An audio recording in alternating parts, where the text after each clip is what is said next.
Hola amigos, ¿cómo están? Bienvenidos una vez más a este canal.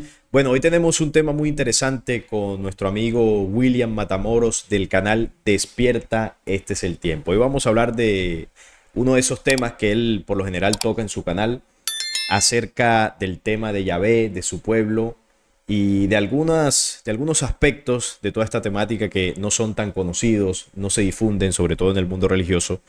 Y hoy vamos a ahondar un poco en eso, ¿no? Hoy vamos a hablar sobre ese verdadero origen de lo que es el pueblo elegido de Yahvé. Vamos a hablar del origen conocido, cómo se gestó todo según la historia oficial, y luego vamos a ir tocando algunos detalles que yo sé que nos van a sorprender. William, bienvenido al canal, ¿cómo estás? Hola Salim, ¿qué tal? Muy bien, por acá, todo bien. Contento acá de tenerte nuevamente en esta ocasión, bueno, con un tema de esos candentes que vamos a estar desarrollando. Sí, Bueno, te propongo que hagamos lo siguiente. Vamos a hablar primero de manera pues un poco resumida de lo que es ese origen conocido, ¿no? Del pueblo de Israel, esa historia bíblica de cómo pues comienza todo. Y luego vamos analizando algunos detalles que bueno, no se enseñan por lo general porque hay algo bastante oscuro aquí. Hay ciertos datos que son bastante turbios y esos son los que vamos a resaltar. Vamos a ir resaltando. Bueno, voy a compartir pantalla para que se vea una cita bíblica del Génesis 17. Vamos a compartir aquí la pantalla. Ok, ahí está. Ahí ya tú la estás viendo, ¿no? sí, Ok, vamos a colocar acá para que las personas puedan verlo claramente. Ok, bueno, esto que estamos viendo aquí es cuando Jehová elige a su pueblo, cuando comienza el pacto, el origen del pacto. Esto está en Génesis 17, 7, del 7 al 11. Si tienes algún comentario, William, de la cita, cuando la esté leyendo algo, obviamente lo puedes hacer. claro, claro. Dice acá, y estableceré mi pacto entre mí y ti. Ese ti, como está ahí entre paréntesis, es Abraham. Este es el diálogo cuando Jehová contacta a Abraham para establecer el pacto. Y el pacto sería con Abraham y la descendencia después de él, en sus generaciones, por pacto perpetuo, para ser tu Dios y el de tu descendencia después de ti. Y te daré a ti y a tu descendencia después de ti la tierra en que moras, toda la tierra de Canaán, en heredad perpetua, y seré el Dios de ellos. Este es mi pacto que guardaréis entre mí y vosotros y tu descendencia después de ti. Será circuncidado todo varón de entre vosotros. Esa es una de las condiciones del pacto, que los descendientes de Abraham debían ser circuncidados, todos los varones, ¿no? Correcto. Circuncidaréis pues la carne de vuestro prepucio y será por señal del pacto entre mí y vosotros. Bueno, una petición bastante extraña, ¿no? Teniendo en cuenta que la creencia popular dice que Jehová es el Dios verdadero. Entonces, aquí está el primer diálogo que tiene Yahvé con Abraham para elegirlo a él y a la descendencia. Aquí Abraham todavía no tenía hijos. Ujú. Era un personaje que lo contacta Yahvé allí en Ur de Caldea. De hecho, voy a mostrar aquí el mapa, aquí lo tengo, del recorrido que hace Abraham. Ahí se está viendo. El contacto de Abraham se produce en Ur de los Caldeos, acá en En la la parte sur. parte baja derecha, abajo a la derecha de la Ujú. imagen. Y las líneas rojas representan el camino que hizo Abraham hasta llegar a Canaán. Recordemos que él llega a la tierra de Canaán, a la tierra prometida, él se establece allí. Entonces, Ur está ahí en lo que es la antigua Mesopotamia, entre los ríos Tigris y Éufrates, más o menos, ahí cerca. Y él hace el recorrido hasta Harán, ahí se establece un tiempo y luego baja hasta el sur nuevamente, hasta Canaán, hasta la tierra que le prometió Yahvé. En ese recorrido es donde, bueno, transcurre la vida de Abraham. Entonces, ahí se produce, William, el primer contacto con Abraham y la descendencia que vendría. Y ahí comenzaría, este digamos que es el inicio del origen de este pueblo. ¿Tienes algún comentario o algo que quieras aportar en esta parte? Sí, es interesante lo que estás mencionando porque desde ahí, desde ese lugar es desde donde comienza la historia del pueblo de Israel. Hay personas que cuando uno les dice de que el Dios de Israel es un Anunnaki, se sorprenden y te dicen que uno está blasfemando. ¿Por qué? Por la creencia que se tiene de que Anunnaki es una raza, que los Elohim son otras. Pero el verdadero contacto lo hace este Elohim en la ciudad de Ur de los Caldeos, que era una de las ciudades principales de lo que fue la antigua Sumeria. Ahora, ¿quiénes eran los que gobernaban en la antigua Sumeria? Bueno, los Anunnakis. Entonces, aquí podemos ver de que uno de estos Anunnakis, que por dicho sea de paso, la palabra Anunnaki, su significado es aquellos que vienen del cielo, prácticamente muy parecido a lo que significa la palabra Elohim, solo que la palabra Elohim es una palabra hebrea. Y Elohim, este Anunnaki, separa a Abraham y lo lleva le dice de que lo va a separar de su parentela, y es ahí donde hace el pacto y le dice de que va a ser lo que tú habías puesto anteriormente. Déjame, yo también creo que lo tengo por este lado, que es el 17, ¿qué? Es el Génesis 17:7, va. 17:7. Estableceré mi pacto entre mí y ti y tu descendencia. Cuando lo separa del pueblo de los sumerios, porque el origen de Abraham es sumerio, por Sí. eso hay una cosa que nosotros no nos damos cuenta cuando leemos el documento bíblico. Según el cristianismo, la Biblia es la historia de la humanidad, pero si es la historia de la humanidad, ¿por qué no se menciona al pueblo sumerio? Claro. ¿Entiendes ahora por qué? Porque no pueden hablar en tercera persona. Ellos son los mismos sumerios. El origen de ellos es sumerio. Entonces no pueden Sí. hablar en tercera persona. Por eso no hablan del pueblo sumerio, porque son ellos mismos en su Sí. descendencia. Cuando los separa, este Anunnaki los separa y se lo lleva a otra tierra. Es ahí donde establece un pacto. Pero ¿cuál es este pacto? No solamente es de que él se va a convertir en el Dios de ellos. No, es también que a cambio hay un trueque. Ahí, si tú te fijas, hay un trueque. Él le dice,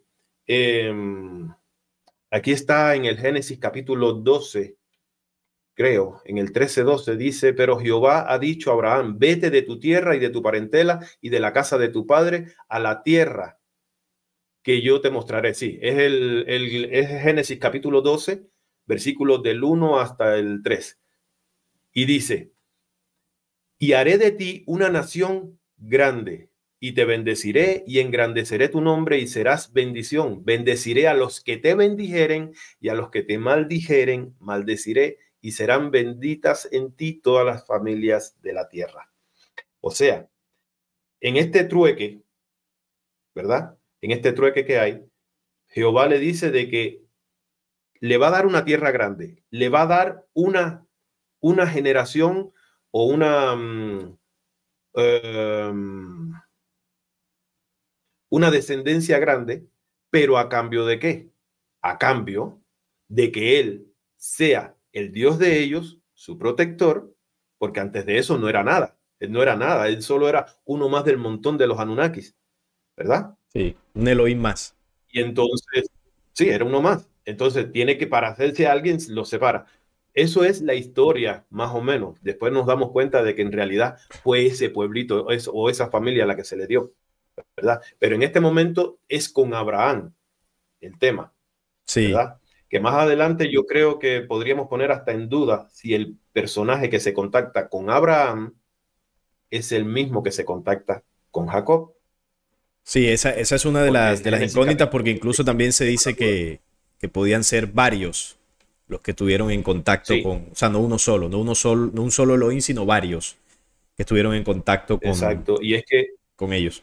sí, y es que hay una duda en el Génesis capítulo 35 de si es el mismo que se contactó con Abraham, es el mismo que se contacta con Jacob, porque déjame buscártelo por aquí un momentico. Yo sé que estamos apartándonos en este momento de ese tema, pero es importante, pero porque dice el Génesis capítulo 35. Te dije que mi Google está un poco 35. Y es lo voy Déjame buscando decir. yo también por acá. Génesis capítulo 35. 35:1. Ah, ya lo encontraste. 35, versículo 1. Mira a ver si tú lo puedes encontrar y vas a ver lo que dice ahí si lo lees lentamente.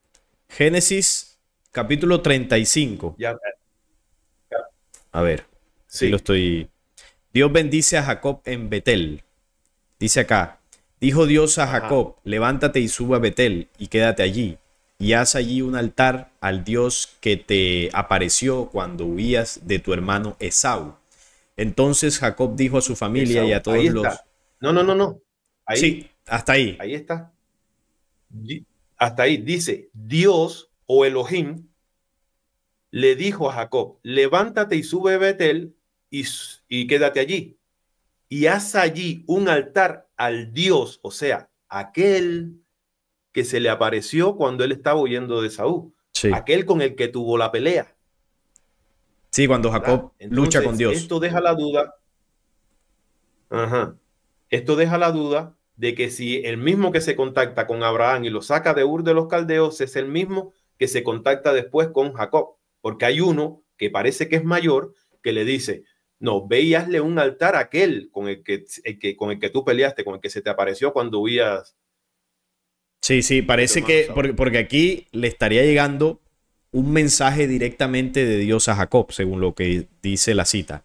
Pero dentro de ese mensaje, ese Dios que le está dando el mensaje, parece que hablara de otro Dios cuando le dice, hazle un altar al Dios que se te apareció. O sea, como hablando de otro ser distinto. Es Exacto. lo que se puede entender. Y de hecho, cuando uno lee la cita, cuando Jacob pelea supuestamente con Dios, obviamente está peleando con un ser físico que le aparece de noche, cuando comienza a amanecer se va despavorido, al parecer huyendo a la luz solar. Bueno, hay varias cosas ahí que evidentemente uno puede concluir que ahí pues Jacob no peleó con ningún Dios verdadero, sino que él luchó contra uno de estos Elohim, que además eran físicos, eran seres corpóreos, Exacto. humanoides, y Jehová era uno de ellos. Ahorita tú mencionabas una de las citas eh, sobre que a Jehová se le da solamente un pequeño pueblo. Mira, voy a mostrarla acá. No, no era ni un pueblo, no era ni un pueblo, es una familia nada más la Una que se le familia, da. sí, una familia. Vamos Eso a mostrar. está en Deuteronomios, Sí, del ahí está, 32. Deuteronomios 32, Ahí la estás viendo, ¿no? La cita. sí. Ok. Y solo hay que leer con detenimiento, es lo que yo siempre le invito a la gente, lean, respeten las comas, respeten los puntos y van a entender mejor las citas. Sí, mira, aquí yo coloco dos citas, porque ahorita tú también estabas hablando del tema de los sumerios, los Anunnakis, los Elohim, que son seres extraterrenos, porque incluso los Anunnaki también he escuchado algunas traducciones que dice que son los que del cielo venían, Anunnaki, los que vienen de arriba. Entonces, Ujú. Isaías 14, del 12 al 14, denuncia lo siguiente: ¿Cómo caíste del cielo? Está denunciando a alguien que vino de lo alto. Oh lucero, hijo de Ujú. la mañana.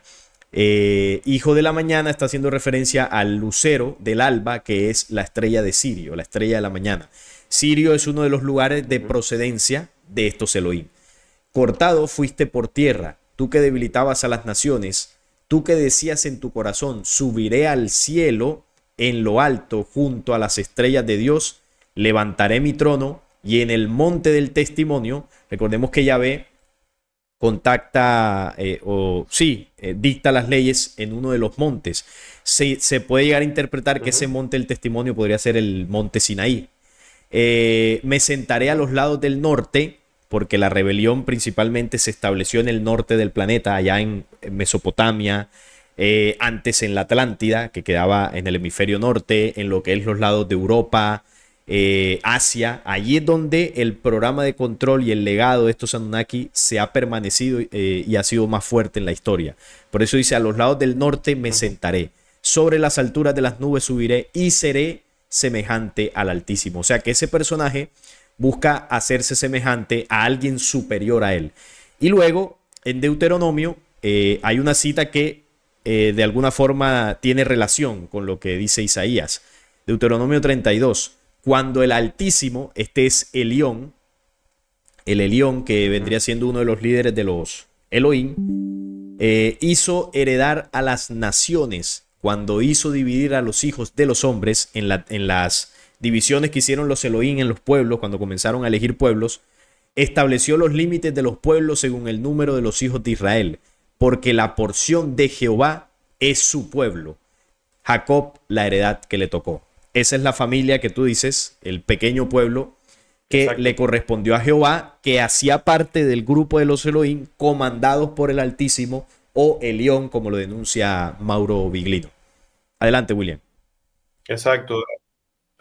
Aquí, como tú puedes ver en el texto de Isaías, cuando dice de que se quiso hacer semejante al Altísimo es porque entre ellos empezó a haber una guerra interna. Claro. Entre ellos mismos. Y este personaje de Jehová o Yahvé quiso ser semejante a su líder, pero no está, el texto no quiere decir de que se quería ser semejante al Padre del que venía hablando Jesús. No tenía nada que ver una cosa con otra. Era una guerra interna que habían entre ellos, entre los mismos Elohim. Entonces, cuando vemos este texto, te das cuenta de que hasta él mismo empieza a ser perseguido por su propia gente. Por eso es que él, después de todo, hablábamos aquel día, ¿por qué se llega a convertir en el pueblo o en el Dios de todo el planeta? De alguna manera, a través de las batallas, de las guerras, porque hay un libro perdido que se llaman Las batallas o las guerras de Yahvé, que supuestamente hasta el mismo Mauro Biglino dice que cuentan matanzas horribles. Él, a través de esto, pudo quizás lograr convertirse en el personaje que hoy conocemos, ¿verdad? Sí. Pero realmente en la repartición de tierras, a él lo que se le dio fue una familia, así como también se le dio a otros Elohim, por ejemplo, a Quemos, se le dio la familia de los moabitas. ¿Y quién era Moab? Era un sobrino, era hijo de Lot, que tuvo con una de sus hijas, después de la destrucción de Sodoma. Sí. Si tú buscas, te das cuenta que el Elohim de los amonitas era Milcom. Quien era Amón era el otro hijo de Lot, que había tenido con su otra hija. Baal Peor era el Elohim de los madianitas. Quien era Madián, uno de los hijos de Abraham, que tuvo con la tercera esposa, Seturá, ¿verdad? Que eso tampoco se cuenta, tampoco se habla mucho de la tercera esposa de Abraham. Tampoco se habla mucho en religiones. Entonces, o sea, se cree que Abraham tuvo solamente dos, Sara y Agar, y dos hijos, Isaac e Ismael, pero tuvo más. Y dos hijos. Sí. O sea, esa es la historia que te da la religión. Pero cuando tú investigas, ahí están también los hijos que tuvo con Seturá. En mi canal, en la lista de reproducción, si van al túnel, el primer programa que hice es hablando sobre ese mismo tema. Cómo comenzó todo desde Noé, y cómo va toda la familia esa, que todas las peleas realmente eran por territorio, por peleas entre familias, entre tíos, primos, nunca nada que ver con grandes naciones ni nada de eso. Sí, o sea, hemos sido engañados totalmente creyendo de que el pueblo ha llegado a ser lo que es porque ha tenido que vencer diversas adversidades, que ha tenido que pasar por grandes batallas contra grandes pueblos y que todos los vencía. Israel, cada vez que tuvo una batalla con alguien, con alguna nación grande, siempre las perdió. Sí, nunca triunfaron contra un imperio grande. Contra los babilonios fueron arrasados. Los romanos los arrasaron.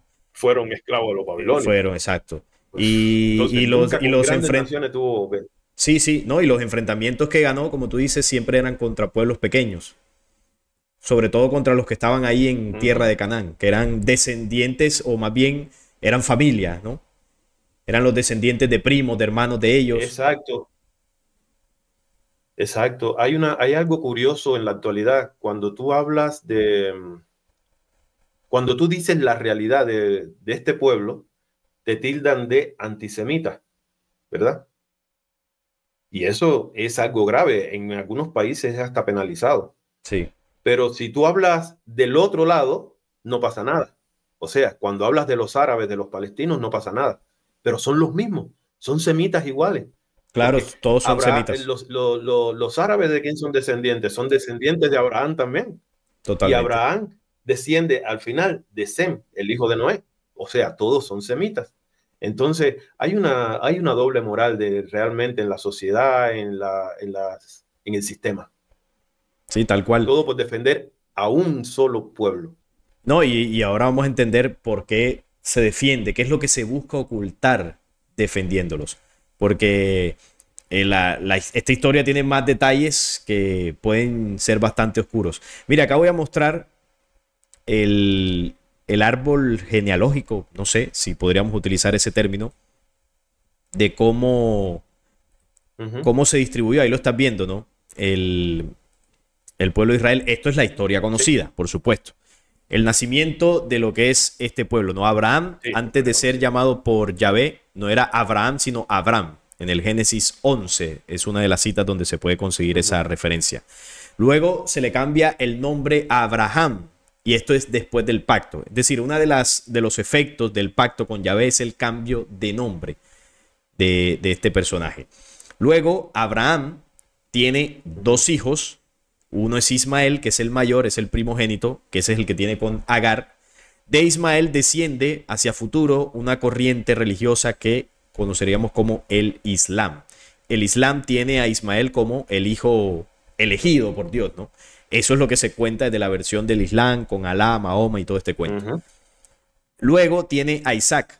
Isaac, supuestamente, y esto ahorita vamos a entrar en eso, supuestamente Isaac es hijo de Sara y de Abraham, porque Sara no podía tener hijos, y el hecho de que no pudiera tener hijos Sara llevó a que Dios le dijera, o que Yahvé le dijera a Abraham, ve con tu sierva para que ella te dé un hijo, y después de eso resulta que Sara sí pudo tener hijos, pero bueno, ahorita lo vamos a profundizar. De Isaac desciende lo que hacia futuro sería el judaísmo. Luego la línea del pacto no sigue con Ismael, sino sigue con Isaac. Y esa es una de las dudas. ¿Por qué Yahvé elige a Isaac por encima de Ismael, siendo que Ismael es el mayor? Bueno, ahorita lo vamos a entender.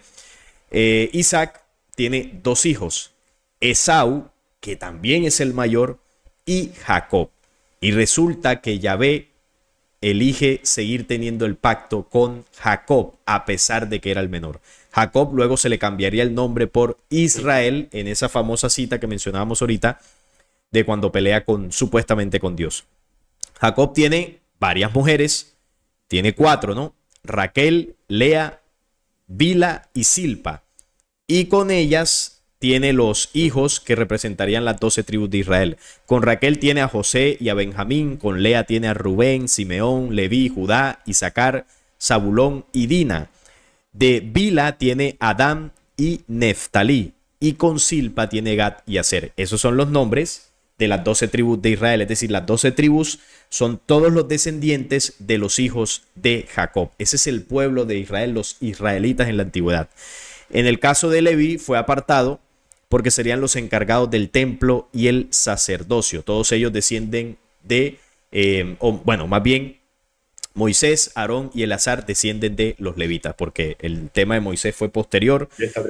Exacto. Los hijos de Jacob en algún punto se fueron allá a Egipto, y allá en Egipto se multiplicaron, y bueno, de la descendencia de los levitas es donde nace Moisés, y bueno, ya ahí comienza la historia de Moisés, que es otro tema bastante profundo.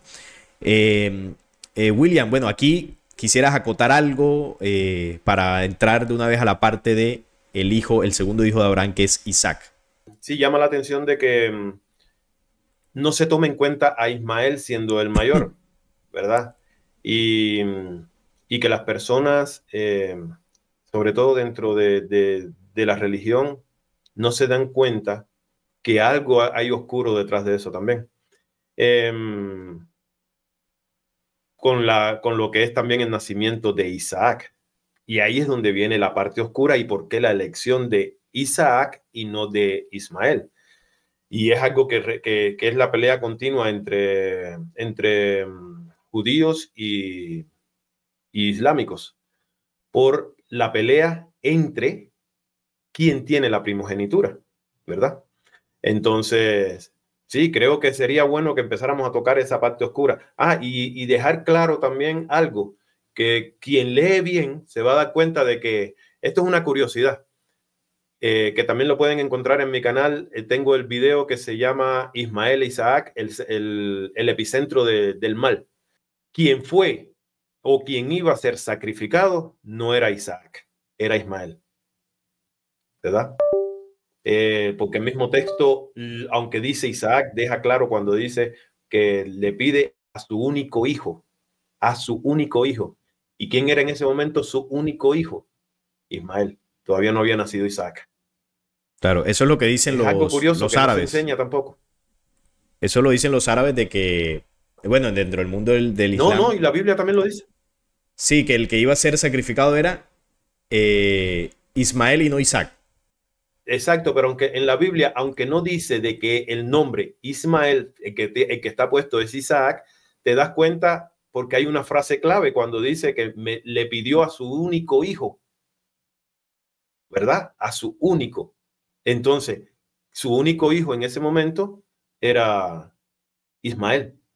No sé por qué en las traducciones cambiaron y pusieron Isaac, pero bueno, todo tiene un... Después vamos a entender por qué. Esa es la polémica dentro de, como tú lo decías, entre árabes y hebreos, de quién es el hijo preferido, quién es el que, con el que realmente supuestamente Dios habría hecho el pacto, quién fue el que iba a sacrificar a Abraham. Ese es el debate. Si tú lo lees desde la Torá, que es la Biblia hebrea, el hijo elegido fue Isaac y ese es el que iba a sacrificar a Abraham. Si lo lees desde el Corán, el hijo elegido era Ismael y el que iba a sacrificar Ismael. El que iba a sacrificar a Abraham. Bueno, William, ahora vamos entonces a analizar la parte del misterioso nacimiento de Jacob, que era lo que mencionaba ahorita. Se dice que Jacob fue hijo de Abraham y de Sara, pero según lo que cuenta la Biblia, parece que no es así. Recordemos que Sara no podía tener hijos, por lo que llevó pues Abraham, permitido por Yahvé, pues que tuviera un hijo con su sierva Agar. Entonces, ¿qué pasa? Que en un punto Yahvé le dice a Abraham y le prometió que sí iba a tener un hijo de su esposa Sara y que con ese hijo era el que él iba a continuar el pacto, es decir, ese iba a ser el hijo elegido para continuar el pacto con la descendencia de Abraham. Recordemos que ya habíamos hablado del pacto que él hizo con Abraham y su descendencia. Pues la línea del pacto iba a seguir por el lado de su segundo hijo. Vamos a ver lo que dice acá. Esto está en el Génesis capítulo 21. Nacimiento de Isaac. Visitó Jehová a Sara, como había dicho, e hizo Jehová con Sara como había hablado. Entonces, no solo la visitó, sino que hizo algo con Sara. Y de ese algo que Jehová hizo con Sara, en medio de su visita, Sara concibió y dio a Abraham un hijo en su vejez, en el tiempo que este Dios les había dicho. Y llamó a Abraham el nombre de su hijo que le nació, que le dio a luz Sara, Isaac. Y circuncidó a Abraham a su hijo Isaac de 8 días, como Dios le había mandado. Y era Abraham de 100 años cuando nació Isaac su hijo. Entonces dijo Sara: Dios me ha hecho reír, y cualquiera que lo oyere se reirá conmigo. Y añadió: ¿quién dijera a Abraham que Sara habría de dar de mamar a hijos? Pues le había dado un hijo en su vejez. Entonces, aquí hay algo, bueno, bastante sospechoso, porque lo dice la historia, ¿no? Sara no podía tener hijos, era estéril. Solamente después de la visita de Jehová y lo que hizo Jehová con ella es que ella pudo tener hijos, pudo quedar embarazada. Aquí Abraham no tuvo participación en el embarazo de Sara, por más que religiosamente se interprete que lo que hizo fue Jehová, fue un milagro para que Sara pues restaurara, ¿no?, su fertilidad y luego al estar con Abraham quedara embarazada. Abraham también era bastante anciano, de 100 años, entonces obviamente aquí Yahvé metió mano. Y alguien diría, bueno, pero ¿cómo Yahvé hizo para dejar embarazada a Sara? Bueno, aquí hay pueden haber varias opciones. y es que haya tenido una relación directa con ella o algún tipo de tecnología, inseminación in vitro, bueno, cualquier tipo de acción tecnológica que haya podido hacer este Elohim con Sara. Ahorita hablábamos también del tema del Génesis. Ah, bueno, eso lo hablábamos fuera de cámara, que también puede ser un tema interesante de cuando los hijos de Dios se mezclaron con las hijas de los hombres y les engendraron los Nefilim. Entonces, vemos que ya había un precedente desde antes del tiempo del diluvio de cómo los Elohim podían mezclarse con mujeres. Así que el tema de Sara y Yahvé puede ser uno de esos casos donde un Elohim toma una mujer y la deja embarazada y deposita en ella su genética. Ahí se entiende, no sé qué opines tú, William, por qué Jehová elige a Isaac por encima de Ismael. Y el tema es que Isaac era el hijo de Jehová. No era hijo directamente, no era hijo biológico de Abraham. Por lo tanto, Isaac tenía la genética Elohim, era un híbrido entre genética humana, porque era hijo de Sara, y genética Elohim. Por eso Jehová le dijo a Abraham que con él era el que iba a hacer el pacto, porque Ismael no tenía esa genética de Yahvé directamente como sí lo hizo con Isaac. ¿Qué opinas de esto, William? Bueno, ahí hay palabras, en el texto que acabas de leer hay una palabra que es muy interesante, y la palabra es visitó a Sara. O sea, la palabra visitar, cuando la analizamos es muy parecida a la palabra conocer, que también significa, dentro de los términos religiosos, significa tener relaciones sexuales, ¿verdad? Entonces, una de las cosas que llama también la atención o que podríamos hablar aquí es que aunque Sara era una anciana en edad, hay que recordar que la genética de estas personas en aquella época todavía no estaba tan excesivamente manipulada como la de nosotros. Hoy una mujer de 90 años se sabe de que no puede ni caminar prácticamente, pero en esa época sí. Exacto. Sí. Todavía Sara debería haber sido, aunque era estéril por nacimiento, pero era una mujer que físicamente podía tener hijos todavía. Estaba en condiciones, aunque tuviera 90 años, en esa época todavía estaba en condiciones de poder salir embarazada. Hay otra cosa que llama la atención, es que Sara, según lo mismo que dice el documento bíblico, era una mujer hermosa. Con razón, él podía vendérsela a otra gente o cambiarla, como lo platicamos una vez en el canal de Descubriendo, donde cada vez que él sentía que su vida estaba en peligro, y así lo hizo en Egipto. Así lo hizo en Egipto, ¿verdad? Y en varias ocasiones él la dio para salvar su vida. Ahí tengo en el canal un programa que se llama La fe de Abraham bajo sospecha, y toco ese tema. Y entonces quiere decir de que Sara era una mujer todavía apetitosa, agradable, y que por eso Jehová la visita. Y es lo mismo que sucede con las mujeres de Génesis capítulo 6. Que eran hermosas para los Elohim. Eran hermosas y ellos las desearon. Entonces quiere decir que hubo relaciones sexuales. Y Isaac es uno de los tantos embarazos anómalos de los que se mencionan en la Biblia. No es el único. Sí, no es el único. Hay muchos embarazos anómalos, y es siempre, cada vez que, en estos casos, en el Antiguo Testamento, es cada vez que Jehová visita, o el ángel de Jehová, que es el mismo personaje. Sí, sí, claro. Ahí está el punto, ¿no? Que Isaac, evidentemente, no era hijo biológico de Abraham. Entonces, Isaac era fue un híbrido entre Elohim y Sara. Entonces, por eso Yahvé establece el pacto con él y sigue ahí, y rechaza, por supuesto, a Ismael. De Ismael, como lo mencionábamos ahorita, hacia el futuro descendería lo que es la cultura islámica. Cultura, pues, que los árabes, digamos que preferirían, a diferencia de lo que es los hebreos, que establecerían ya lo que es el judaísmo. Y bueno, ahí se profundizaría la separación, no solamente por la disputa de la progenitura del hijo, sino también por temas religiosos, por tema de la creencia.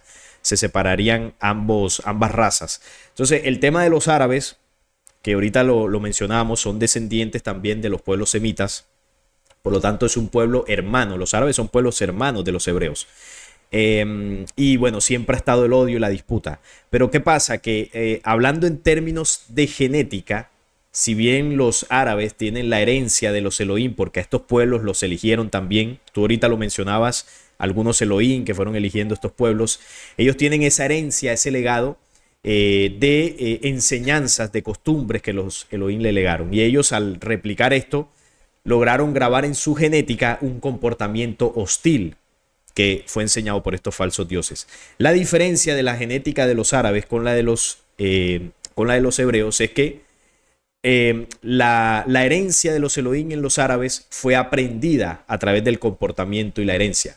En el caso de los hebreos también fue aprendida, pero sobre todo fue inoculada a través de la mezcla de Yahvé con Sara, lo que dio como producto Isaac. Es decir, los hebreos tienen la genética de Elohim más viva porque está dentro de su información. Comparten el patrimonio. Claro, comparten el patrimonio. Por eso, la diferencia cultural que hay entre estas dos razas. Los hebreos siempre han sido más cerrados, más sectarios, con la idea de mantener la raza pura, porque esa idea de mantener la raza pura es para no contaminar, según ellos, la herencia que directamente viene de su Dios. En cambio, en el tema de los árabes, ellos no hablan tanto de la raza pura ni nada de esto, porque ellos se mezclaron un poco más, aunque sí conservan ese comportamiento heredado y que ha sido también negativo. Entonces, luego de esto, Isaac tiene dos hijos, Esaú y el otro es Jacob. Esaú y Jacob. Esaú es el mayor. Esaú era el que estaba predestinado para recibir la bendición de Isaac, ya Isaac siendo un señor, un anciano. Y Jacob hace una estrategia con su madre, todo esto respaldado por Yahvé, permitido y respaldado por Yahvé. Hace la estrategia de engañar a Esaú para que le diera la progenitura a Isaac a cambio de un plato de lentejas. Esaú venía cansado del campo de trabajar, venía con hambre, esto es lo que cuenta la historia, ¿no? Y Jacob con su madre preparan esta estrategia. Jacob llega allá, le dice, oye, mira, te cambio la progenitura por un plato de lentejas, que esto parecería que no tuviera sentido. Él le dice, bueno, listo, sí, tú eres el dueño de la progenitura, dame el plato de lentejas. Luego ellos toman una cantidad de vello, se la pegan en la piel de Jacob para que se pareciera a Esaú, que era más velludo. Y Isaac, como era ciego, no podía distinguirlo, sino que al tocarlo, al sentir que tenía vello, pues iba a pensar que era su primogénito. Y le da la progenitura a Jacob en una estrategia, una trampa establecida entre Jacob, su madre y Jehová. Ahora, ¿por qué Jehová prefiere a Jacob por encima de Esaú? Siendo que los dos son hijos de Isaac, por lo tanto, la genética Elohim estaría en los dos. ¿Qué interpreto yo? Que Yahvé lo que vio en Jacob fue que la genética Elohim estaba más viva en él que en Esaú. Y él prefirió por eso a Jacob, porque entendió que a través de la descendencia de Jacob, la genética, la herencia Elohim iba a estar más viva, iba a estar más a flor de piel. Y por lo tanto, Yahvé podía hacer de ese pueblo una nación que le fuese totalmente fiel a él y que replicara sus comportamientos y enseñanzas. Por eso prefirió a Jacob por encima de Esaú, a pesar de que era el mayor. ¿Qué opinas tú de eso, William? No, que tienes toda la razón en lo que estás diciendo, y también hay que agregar algo que no se conocía tal vez en aquella época. Se creía también de que Esaú era el mayor porque fue el primero que nació, sí. Pero en la genética te das cuenta o no se sabía en esa época que el que salía de segundo realmente era el mayor porque fue el primero en ser el primer espermatozoide en fecundar el óvulo. Sí, desde ese punto de vista sí, claro. ¿Verdad? Entonces, por eso puede ser también que tenía más arraigada la genética de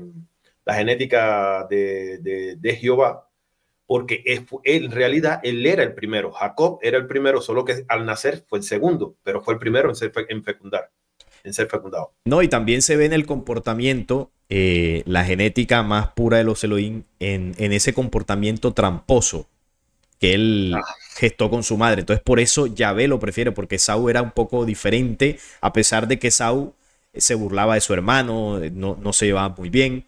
pero Jacob demostró lo que hoy en día es el pueblo de Israel.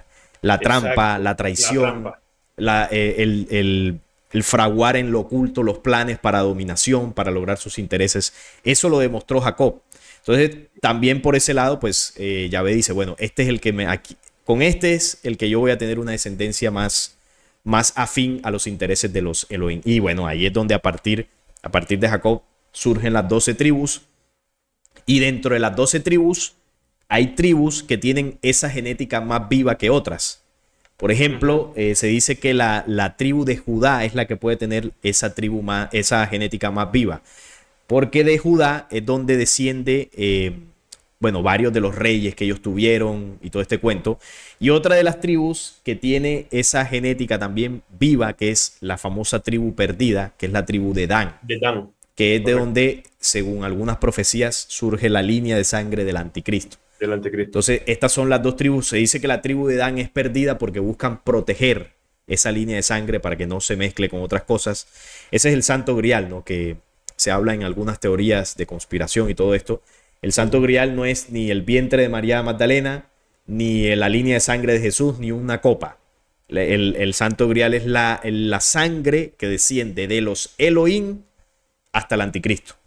Ese es el linaje que ellos están protegiendo, ¿no? Exacto, aunque cabe agregar y aclarar también que ellos mismos esperan de que que el anticristo venga de la línea genética del rey David, siendo el rey David otro híbrido hijo de Jehová. Tal cual, sí. Cuando Samuel va a elegir, acuérdate que se le da la orden de ir a elegir al que será el sustituto de Saúl. Se le dice de que vaya a la casa de Isaí. Samuel, a quien mira primero, es a Eliab. Es a uno de los hijos de Isaí, Eliab o Eliab. Y Jehová le dice, no te fijes en él. Fíjate en David. Sí. Sí, no te fijes en él por su belleza. Al que yo quiero es a aquel que no está aquí en ese momento. Sí. Entonces ahí donde Samuel pregunta, bueno, aquí falta uno, ¿quién es? Entonces le dicen, no, es David, pero ese anda allá con las ovejas que anda pastoreándolas. O sea, aparentemente insignificante. El tipo no se daba mucho tenía bajo perfil. Pero en realidad, las cosas que ya hacía, que era lo que comentábamos en el video anterior, las cosas que hacía ya no eran de un niño normal. Un niño de 14 años no agarra y se pelea con leones, ni agarra a los osos, ni les abre las bocas y les rompe no era un ser humano normal. Eso está demostrando lo híbrido que era. Exactamente. Y por eso Yahvé lo elige. Por eso lo elige, y no solamente eso, dice, tiene un corazón conforme al corazón de Jehová. O sea, claro, ahí está. Esta frase significa mucho para que quiera investigarla. Sí, es que ahí se nota la estrategia que utilizó Yahvé de elegir en un momento concreto a cada uno de los reyes o de los patriarcas que él necesitaba en ese punto para ejecutar su plan. Obvio, reyes y patriarcas de ese mismo pueblo. Ahí en ese pueblo se condensa la genética de Elohim. Entonces, en varias ocasiones que yo en el canal he mencionado que ellos no son seres humanos naturales como podemos ser tú o yo, es por eso, porque ellos tienen una genética que no es humana, tienen apariencia humana, porque de la mezcla de Sara y este Elohim, pues hay una parte humana, que es la parte del cuerpo física, pero la esencia, la información que tienen en sus células no es humana, su comportamiento, la forma en que piensan, la forma en que sienten, no son humanos. Entonces uno ve el comportamiento histórico de este pueblo y se entiende esa parte, cómo arrasaban, eran capaces, son capaces en la actualidad también, de arrasar pueblos enteros y no les tiembla la mano. Entonces Yahvé se encargó, cuando lo saca de Egipto, a los descendientes de Jacob, a las tribus, él se encargó en el desierto durante 40 años de depurar la genética que se había contaminado en Egipto, porque ahí estaban los descendientes de Jacob. Entonces él los lleva a vagar 40 años y eso lo hizo para acabar con una generación que no le seguía al pie de la letra las órdenes de Yahvé. Por eso ahí él en el desierto les entrega los mandamientos, las 613 leyes y les dice, estos son los parámetros que a partir de aquí ustedes tienen que seguir y yo seré su Dios. Muchos no estuvieron de acuerdo. ¿Por qué? Porque ya veneraban otros dioses, se habían mezclado genéticamente y él lo que hace a partir de varias matanzas que se describen en el Éxodo, de varias rebeliones que se dio por parte del pueblo en contra de lo que establecía Yahvé y Moisés, él comenzó a acabar literalmente con una generación.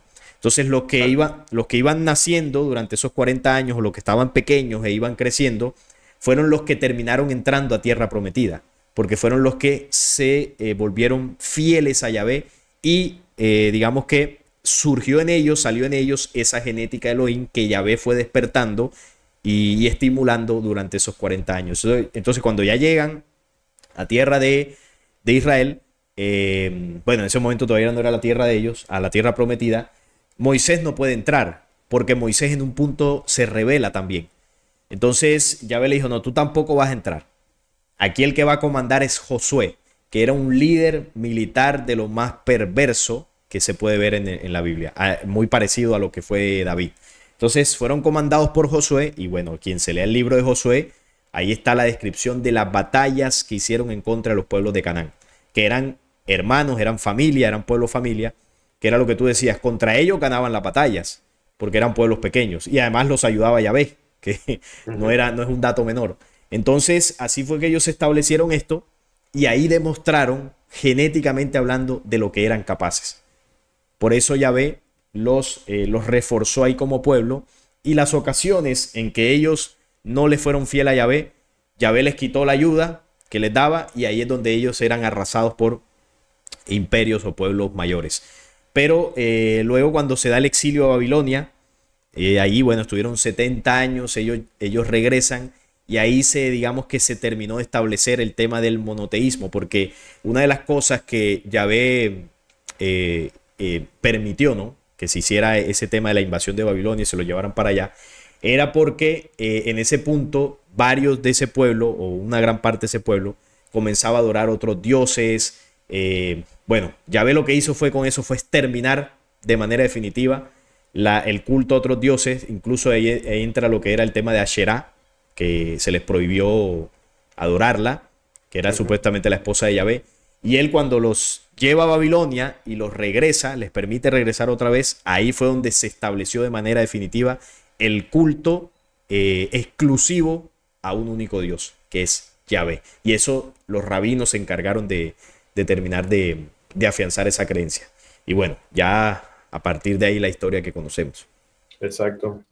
También cabe recalcar de que, porque no sé si tú te has fijado que aparecen memes por ahí por Facebook, en internet, que dicen que Moisés decía ser guiado por Dios, pero se perdió 40 años en el desierto. Imagínense si hubiera sido guiado por el diablo. Bueno, realmente estas personas que publican eso desconocen de que la intención de que fuesen o estuviesen esos 40 años aparentemente perdidos en el desierto fue con la intención de purificar, de hacer limpieza de lo que había salido de Egipto, porque para él los que habían salido de Egipto estaban contaminados y necesitaba un lavado de cerebro en los que fueran naciendo en ese transcurso de estos 40 años. Por eso es que Josué, o sea, tiene el comportamiento que tiene, porque es prácticamente criado en el desierto, ¿verdad? Y el lavado de cerebro que ya tenía lo convierte en lo que hoy podemos llamarlo el sicario de Dios, ¿verdad? Por eso Moisés no pudo entrar. Moisés, yo lo hablo también en un video contigo que hice que se llama Los cuernos de Moisés, donde Moisés no entra porque también se le reveló. O sea, y todos los que se rebelaban contra él lo pagaban con la muerte, porque más paga el diablo que en bien le sirve. Así. Sí, así es. Así de sencillo. Entonces, los 70 años que estuvieron también en Babilonia, el tipo lo que estaba haciendo era depurando para al final dejar lo que él quería, exactamente lo que él quería y poder implantar la adoración a un solo Dios, que era lo que él necesitaba, que hoy se considerara el Dios de todo el planeta prácticamente. Esa fue su estrategia, por eso fue que Yahvé pasó de ser un simple Elohim a convertirse en el Dios de la tierra. Se comprometió con ese plan, eligió un pueblo, lo hizo con varias estrategias para purificar esa genética hasta lograr conseguirlo. Y luego vino la segunda diáspora, que es después de ya del tiempo de Jesús, en el 70 después de Cristo. Y esa estrategia ya no era tanto para depurar el tema de adoración a falsos dioses, sino aquí era estratégico para esparcir por las naciones a los descendientes de Yahvé, porque vamos a decirlo así, son descendientes de Yahvé, ni siquiera vamos a decir, no, son descendientes de Abraham, porque Isaac no era hijo de Abraham, son los descendientes directos de los Elohim, de Yahvé.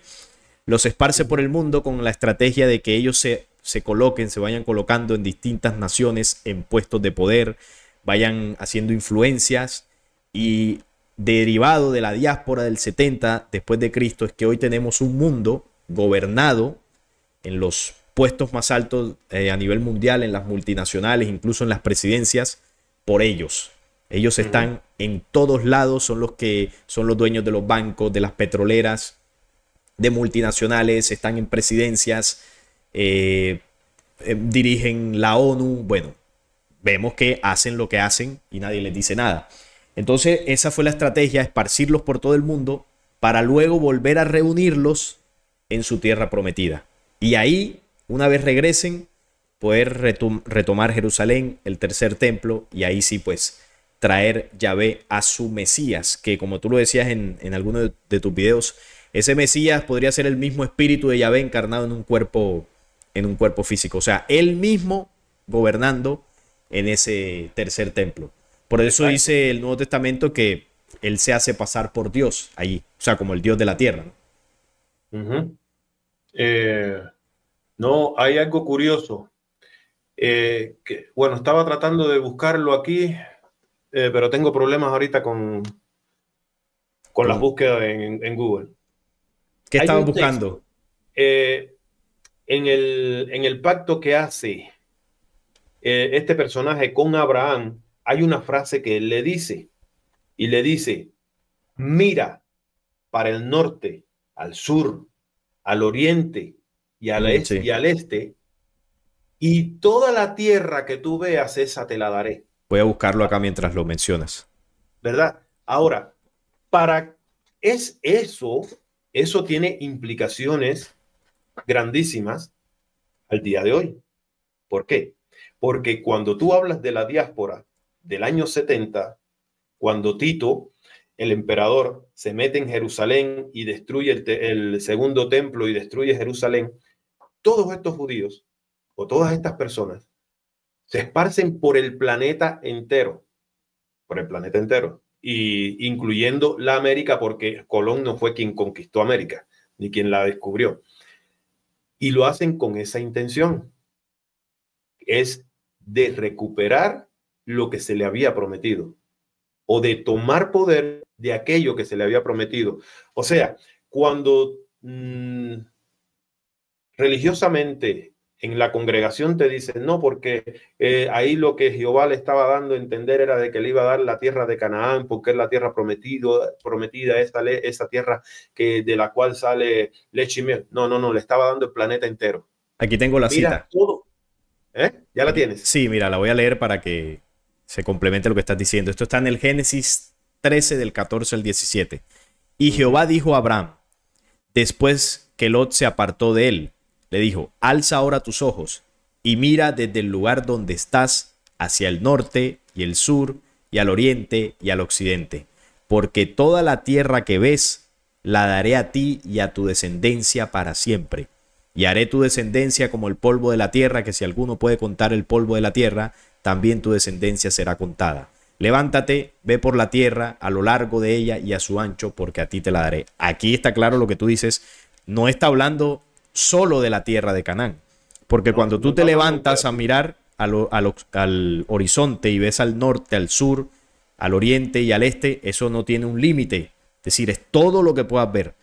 Y habla de que toda esa tierra se la dará a su descendencia, a lo largo y a lo ancho. Ahí está la cita para que complementar Exacto. lo que estás Hace diciendo. falta de que no vayan a aparecer ahora los terraplanistas diciendo, mira, eso es un ejemplo de que la Tierra es plana. De que la No. tierra es plana. Sí, no.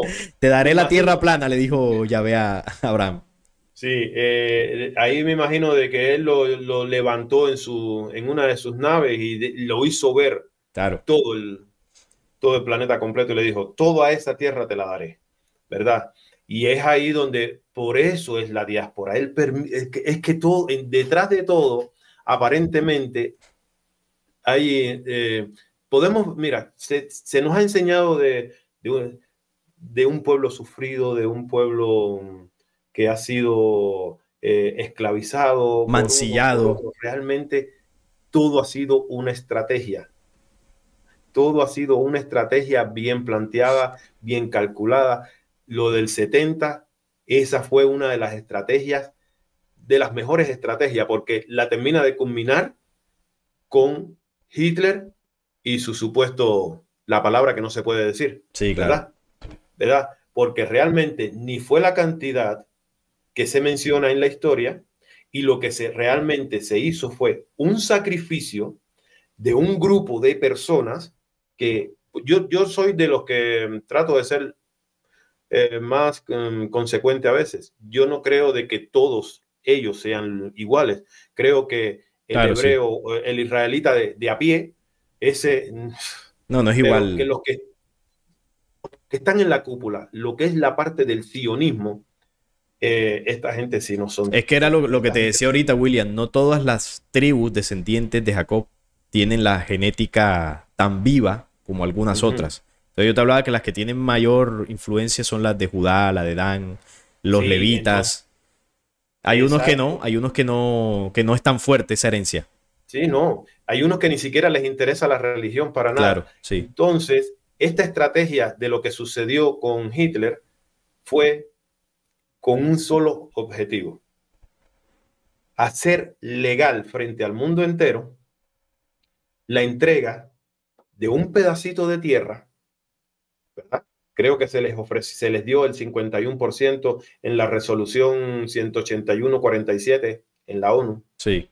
Se les dio solo un pedacito de lo que era la tierra de Palestina y hoy ha sucedido. La tienen casi toda.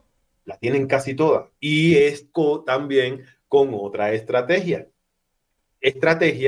que posiblemente se vaya a cumplir ahora si gana Trump la Es presidencia. probable. Se va ya a terminar de complementar. Sí, él va a ayudar mucho con eso.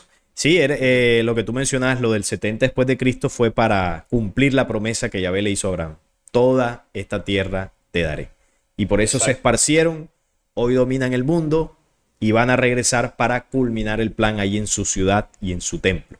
Ese es el plan que ellos tienen. Cuando ellos logren eso, de recuperar finalmente Jerusalén, reconstruir su templo y sentar ahí a su Mesías, ahí se habrá cumplido todas las promesas que Yahvé les hizo. Y así como se va a cumplir, ese será también su final.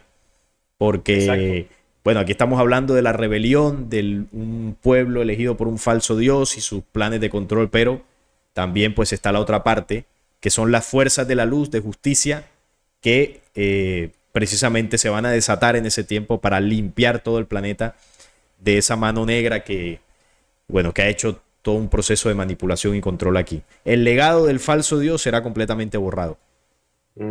Que fue lo que vino denunciando Jesús. Jesús, el que lea realmente sin el sesgo religioso el testimonio que da Jesús en el Nuevo Testamento, se va a dar cuenta que Jesús tenía un objetivo claro y era denunciar a ese pueblo elegido por el falso Dios y a la herencia que ese falso Dios dejó.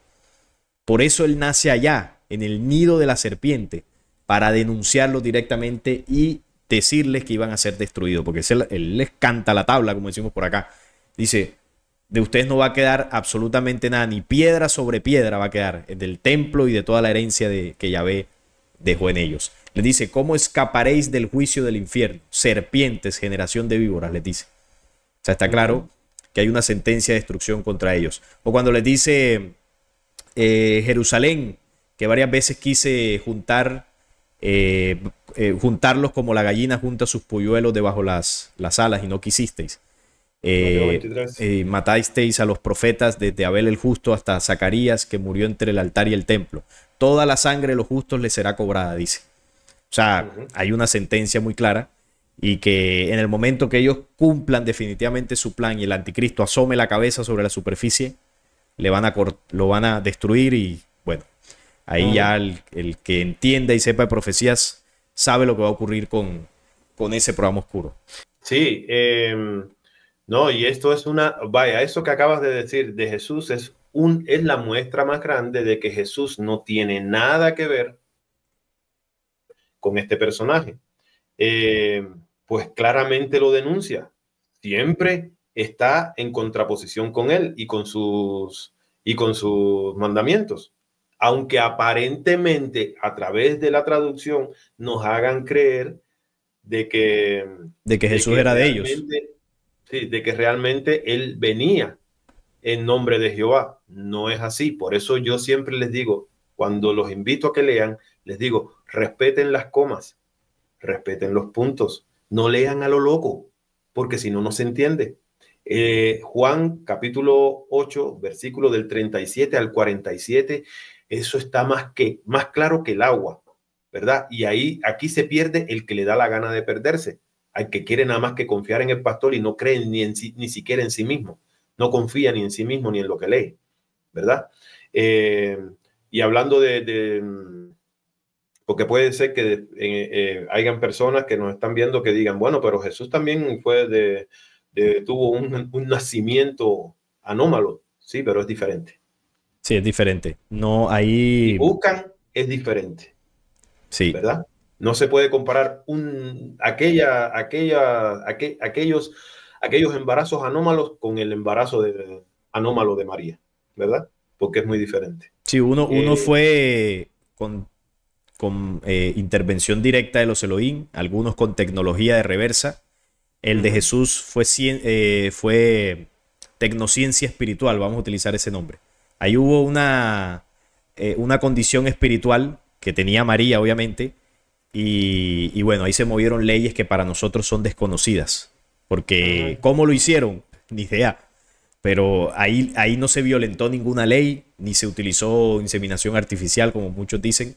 Se movieron leyes naturales que de momento como humanidad no conocemos. Recordemos que estos hombres eran de las estrellas. Jesús no tuvo padre terrenal y María tampoco era de aquí. Ellos no tenían la genética de ellos, a pesar de que vivían ahí. Y lo hicieron para mimetizarse dentro de ese mismo pueblo y dejar ahí un plan y un legado que es el que, bueno, el que lo quiera entender pues está ahí. Pero... Sí. Y buscando los apócrifos, que es donde se habla claro, de ese tema. Exacto, ahí se describe Creo que mejor. es el apócrifo de José. Donde se describe el nacimiento de la luz. Y cómo fue preparada María. Exacto, sí, cómo fue preparada María. Ahí se ve que no eran hombres de aquí, eran hombres de las estrellas, hombres y mujeres. Y es diferente, totalmente. Entonces, esa es la diferencia del legado de Isaac, Yahvé y bueno, todo lo que ocurrió. Y el legado de Jesús, que no dejó descendencia aquí, como muchos creen también. El legado de Jesús fue conocimiento, profecías, un legado espiritual. Fue totalmente distinto. Y aclarar, no vino a morir por nuestros pecados. No vino a morir por nuestros pecados. Lo asesinaron por hablar lo que tenía que hablar. Claro. Si no hubiera hablado lo que habló, nosotros no estuviéramos hablando tampoco aquí. Claro, los mismos descendientes de la serpiente fueron los que acabaron con ellos. Esa es la realidad. Bueno, mi hermano. Acabaron con él, con el cuerpo, pero no acabaron con el mensaje. Con el mensaje. Porque por mucho que se ha tratado de tergiversar, ha permanecido en el tiempo. Que ese es lo poderoso de ese mensaje, que a pesar de que lo han manipulado, no han podido borrarlo, no han podido quitarle su verdadera esencia. Yo me he chocado con algunas personas que dicen que no, pero es que Jesús no existió. No existió, es que Jesús es un invento de Roma. Ok, está bien, fue un invento de Roma. Por el mensaje. No, y que hay pruebas, de que sí existió, pruebas históricas. Aparte, sí hay pruebas de que existió, claro. Pero aquellos que dicen de que no existió, ok, ¿cómo ha podido permanecer el mensaje a través del tiempo? Sí. Hazte esa pregunta. Hay uno con prueba de que es un mensaje que no es de aquí. Exacto. Porque si ese mensaje lo digo yo o lo dices tú en aquella época, a los 2 meses se lo olvida a la gente. Es que lo que hablamos tú y yo en nuestros canales, la gente lo mira hoy y no en la mayoría, pero en algunos casos lo mira hoy y al día siguiente ya te está refutando. Sí, o se les olvida O o se no les les olvida, prestas. Claro, porque ¿verdad? es que quien dictó el mensaje hace 2000 años era el mismo Cristo. Es decir, cuando ese hombre hablaba, que era capaz de hablarle a 5000 y más, tocaba directamente la esencia espiritual de las personas que lo escucharon. De hecho, si nosotros leemos el mensaje sin el sesgo religioso, logra surgir el mismo efecto dentro de nosotros cuando estamos leyendo eso. Entonces, Exacto. ahí se nota el poderío de ese mensaje. Mientras hay un texto que está en Ezequiel capítulo 20 del 25 al 26, donde, porque hay muchas personas que hoy pueden decir, no, pero es que los 10 mandamientos fueron dados para establecer la moral y no sé qué cosa y se van por ahí. No, los 10 mandamientos no eran buenos y lo dice el mismo Jehová en ese texto. Jesús, al contrario, vino a hablar directamente a la conciencia del ser humano. La ley original. Sí. A la ley. No vino a hablar a favor de la ley de Moisés ni de Jehová. Vino a hablar a favor de la ley que está en la conciencia del ser humano. Y esa es la verdadera ley. Esa es la verdadera ley, sí. Alguna vez hablé de eso aquí en el canal, haciendo la comparación de la ley de Moisés, dictada, que le dictó Jehová, y la de Jesús. Y ahí se nota la gran diferencia de legados. Mientras que si lees el texto que te dije anteriormente, así parafraseando, no puedo encontrar nada aquí, pero parafraseando así más o menos dice, porque yo les di estatutos que no eran buenos y mandamientos con los cuales no podían vivir. Sí, sí. ¿Verdad?